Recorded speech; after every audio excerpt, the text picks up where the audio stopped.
दोस्तों नमस्कार। 30 जून यानी आज की जो करंट अफेयर्स है उसको हम मल्टीपल चॉइस क्वेश्चन के माध्यम से जानेंगे और साथ साथ में स्टैटिक जीके का भी कुछ पोर्शन कंप्लीट करेंगे।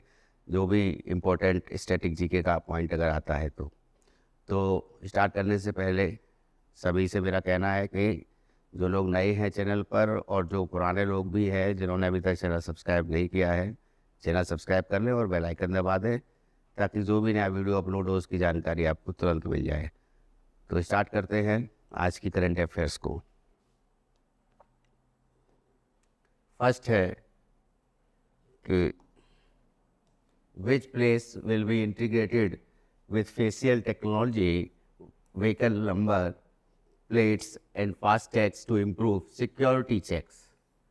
सिक्योरिटी चेक को बढ़ाने के लिए किन स्थानों को सुरक्षा जांच को बेहतर बनाने के लिए फेशियल तकनीकी वाहन नंबर प्लेट और फास्टैग्स को जोड़ा जाएगा।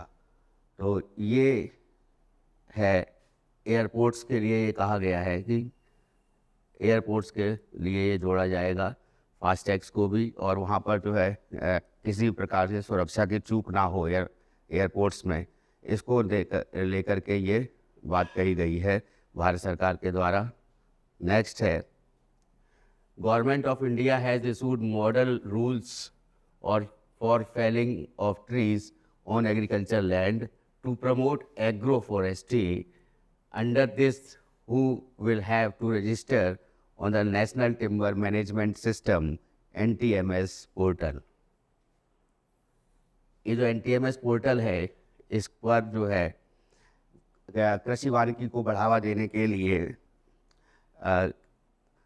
कृषि भूमि पर पेड़ों की कटाई को एक तरह से रोका जाने के लिए वो मॉडल नियम तैयार किया गया है और उसके लिए जारी भी किया गया है। और किनको राष्ट्रीय इमारती लकड़ी प्रबंधन प्रणाली जो है NTMS उस पोर्टल पर पंजीकृत करना, रजिस्ट्रेशन करना अनिवार्य कर दिया गया है।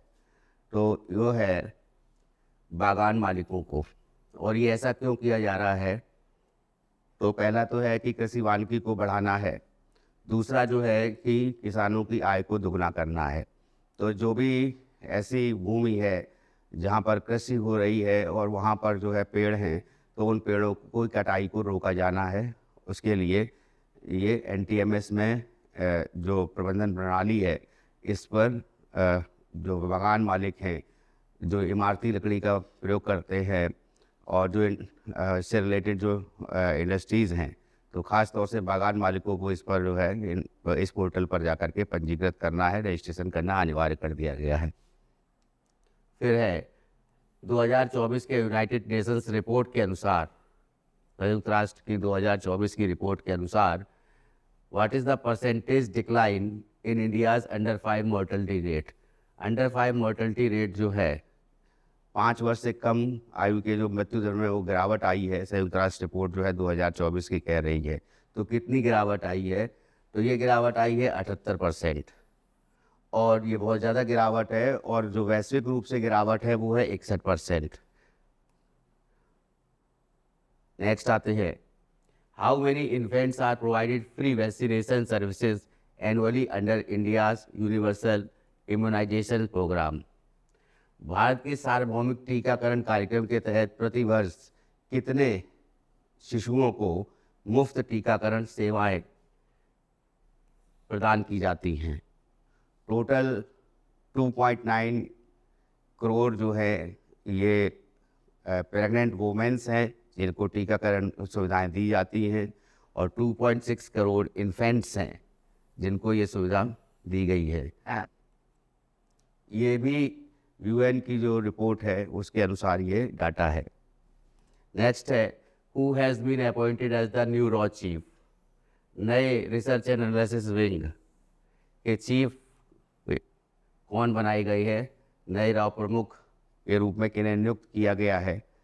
1989 बैच के IPS अधिकारी है और इनका नाम है पराग जैन।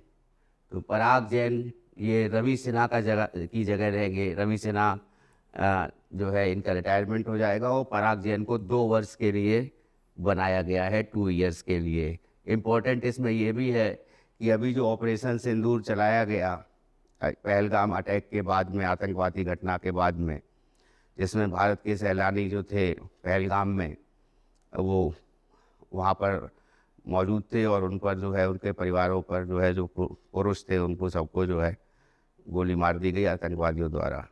तो इस घटना के बाद, आतंकवादी घटना के बाद, इसका पुरजोर विरोध हुआ पूरे विश्व में, भारत ने किया। और वहाँ पर जो पाकिस्तान के द्वारा जो ये आतंकवाद को बढ़ावा देने वाले जो संगठन थे, तो उन संगठनों के मुखियाओं की जगह पर ये ऑपरेशन सिंदूर चलाया गया। और ऑपरेशन सिंदूर को चलाने में और उसको जो है एक अमली जामा पहनाने में, एक तरह से कह सकते हैं कि उसमें पराग जैन जी का बहुत बड़ा जो है एक रोल रहा है। तो इसलिए जो है पराग जैन को नया रॉ चीफ बनाया गया है। नेक्स्ट है India's minister of state of for defence Sanjay Seth.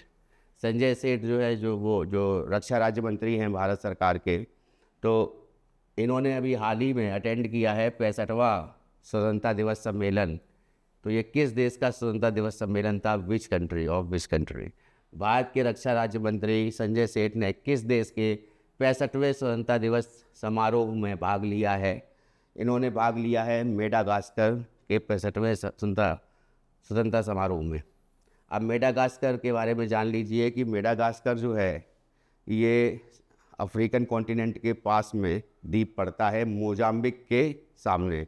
तो मोजाम्बिक चैनल जो है वो मेडागास्कर और मोजाम्बिक कंट्री जो है इसको अलग करती हैं, ठीक है। और मेडागास्कर के पास ही कैमरून द्वीप भी है और सीशेल्स भी है वहाँ पर। और सीशेल्स जो है, जो कंट्री है, उसकी मुद्रा भी रुपए है। तो याद रखिएगा, रुपया मुद्रा जो है वो सीशेल्स की भी है, जो मेडागास्कर के पास में है, ठीक है, द्वीप है वो भी। नेक्स्ट आते हैं, हाल ही में किस देश ने अंतर्राष्ट्रीय परमाणु ऊर्जा एजेंसी IAEA के साथ सहयोग को निलंबित कर दिया है? तो अभी हाल ही में विच country has recently suspended cooperation with the international atomic energy agency IAEA के साथ जो संबंध जो है ख़त्म किए हैं, वो ये है ईरान ने।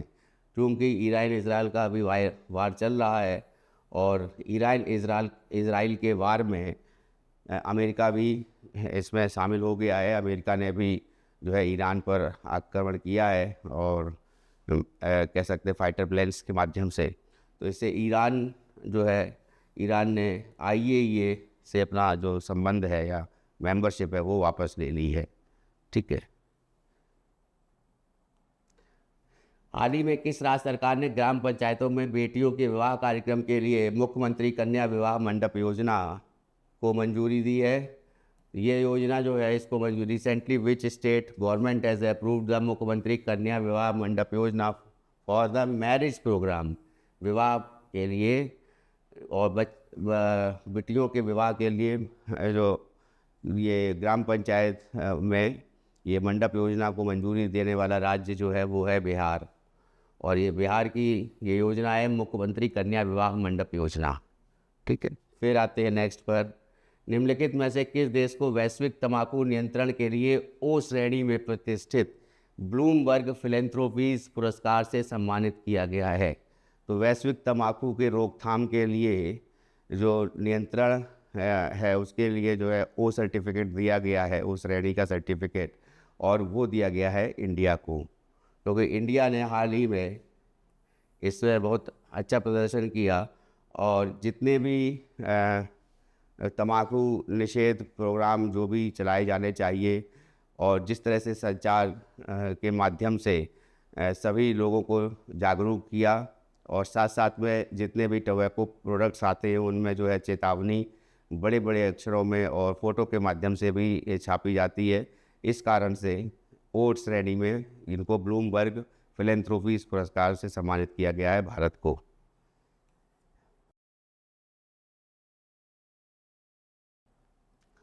हाल ही में किस देश की पूर्व उप वित्त मंत्री जू जियाजी को एशियाई अवसंरचना निवेश बैंक AIIB का नया अध्यक्ष नियुक्त किया गया है, नया चेयरमैन बनाया गया है?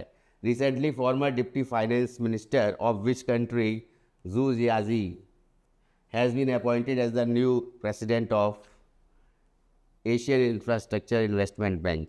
पहले तो AIIB जो है ये इसका मुख्यालय बीजिंग में है, चाइना में, और चाइना ही इसका संस्थापक सदस्य है।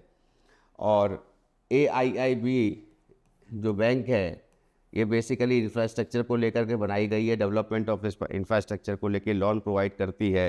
और जितने भी मेंबर वर्ल्ड बैंक के हैं वो ज़्यादातर कंट्रीज़ जो हैं इस बैंक के भी मेंबर हैं। और ये बैंक के जो वित्त मंत्री है ये चाइना की है, और इसका मुख्यालय कहाँ पर है मैंने अभी बताया, बीजिंग में है। ठीक है, नेक्स्ट आते हैं,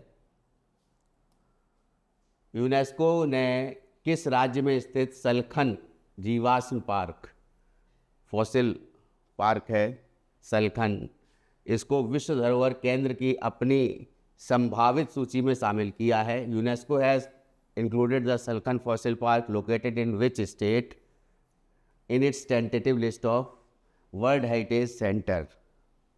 तो पहले तो आप ये जान लीजिए कि यूनेस्को की जो वर्ल्ड हेरिटेज सेंटर की जो लिस्ट है उसमें जो है इसको उत्तर प्रदेश में ये पार्क है। अब ये उत्तर प्रदेश में कहाँ पर है, ये है सोनभद्र में।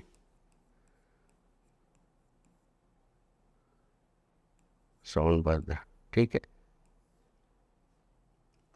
और दूसरा जो इम्पोर्टेंट है कि अगर देखा जाए कि यूनेस्को की वर्ल्ड हेरिटेज लिस्ट में जो वर्ल्ड हेरिटेज साइट है उसमें कौन कौन से नेशनल पार्क हैं, तो टोटल 7 नेशनल पार्क हैं, याद रखिएगा। उसमें काजीरंगा हो गया, मानस हो गया, केवला देवी घना हो गया, और साथ साथ में नैनीताल हो गया, नैनीताल नेशनल पार्क, और उसके बाद में जिसको जिम कॉर्बेट नेशनल पार्क भी हम कह सकते हैं जो नैनीताल पास है उस जो उत्तराखंड में। उसके अलावा जो केवला देवी घना हो गया वो भरतपुर में है, काजीरंगा और मानस असम में है, और इसके साथ साथ बांदीपुर है। तो टोटल जो है 7 केवल नेशनल पार्क है जो यूनेस्को की लिस्ट में है, ठीक है, वर्ल्ड हेरिटेज साइट में है।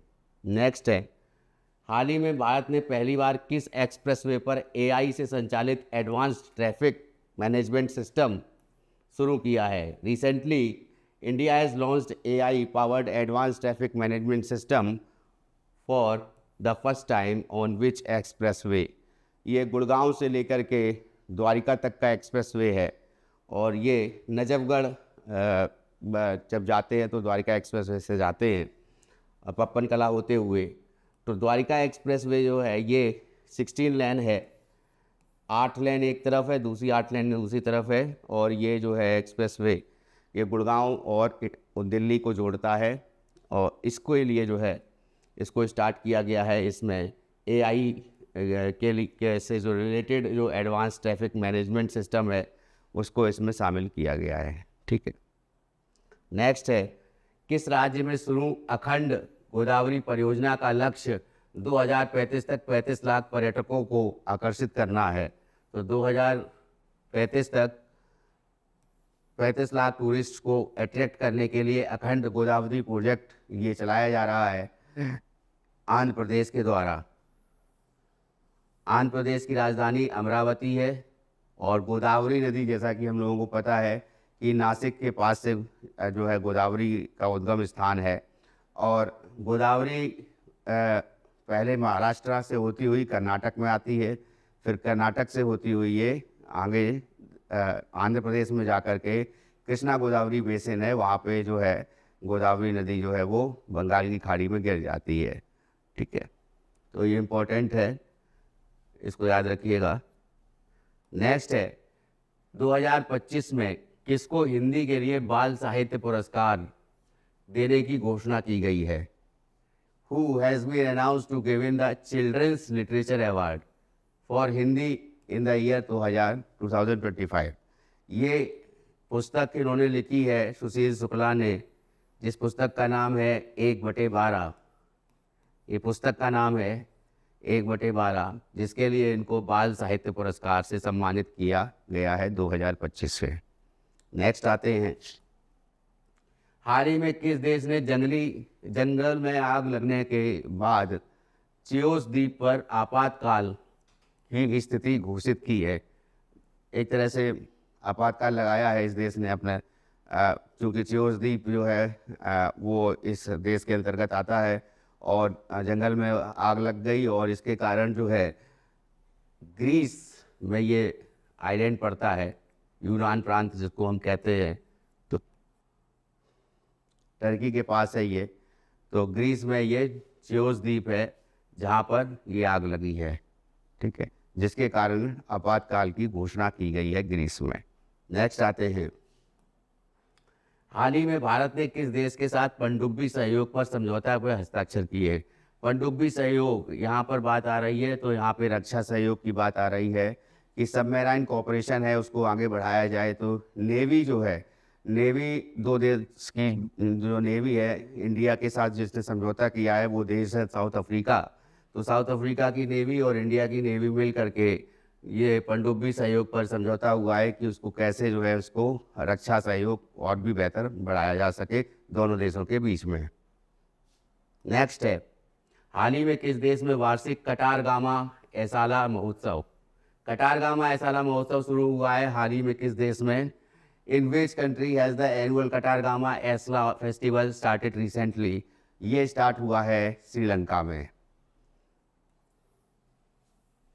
इम्पोर्टेंट है, बहुत याद रखिएगा। तो ये मेजर जो करंट अफेयर्स थी वो हमने डिस्कस करी आज की। तो इस वीडियो को यहीं मैं विराम देता हूँ और फिर से सभी से कहता हूँ कि जिन लोगों ने अभी तक चैनल सब्सक्राइब नहीं किया है चैनल सब्सक्राइब कर लें और बेल आइकन दबा दें ताकि जो भी नया वीडियो अपलोड हो उसकी जानकारी आपको मिलती रहे। दूसरा जो इम्पोर्टेंट बात है कि अभी एग्ज़ाम जो है PCS का मेंस चल रहा है, तो जो भी अगर पेपर मेरे पास आते हैं तो मैं ज़रूरी है जो है आपको जो है व्हाट्सएप ग्रुप के माध्यम से आपको शेयर कर दूंगा। और हमारी जो टेस्ट सीरीज़ है वो टेस्ट सीरीज़ aurastudy.com पर भी मौजूद है। वहाँ जाकर के आप टेस्ट सीरीज़ परचेज़ कर सकते हैं, किसी भी एग्ज़ाम की टेस्ट सीरीज़ है उसको आप ले सकते हैं। और दूसरा जो है aurastudy.in में भी आप aurastudy.in इस लिंक पर जाएंगे तो आपको जितने भी टेस्ट हैं वो फ्री में आपको उपलब्ध रहेंगे। इसके साथ साथ जो है ऐप है हमारा aurastudy app, aurastudy academy app, दो ऐप हैं, दोनों को आप इंस्टॉल कर लीजिए। आपको सारी जानकारी जो है जितने भी एग्ज़ाम हैं उससे रिलेटेड उस ऐप में मिल जाएगी। ख़ास तौर से यूपी PCS के लिए और यूनियन पब्लिक सर्विस कमीशन की सर्विसेज हैं, ख़ास तौर से CSP के लिए, सिविल सर्विसेज प्रीलिम्स के लिए। तो इस वीडियो में इतना ही, बहुत बहुत धन्यवाद।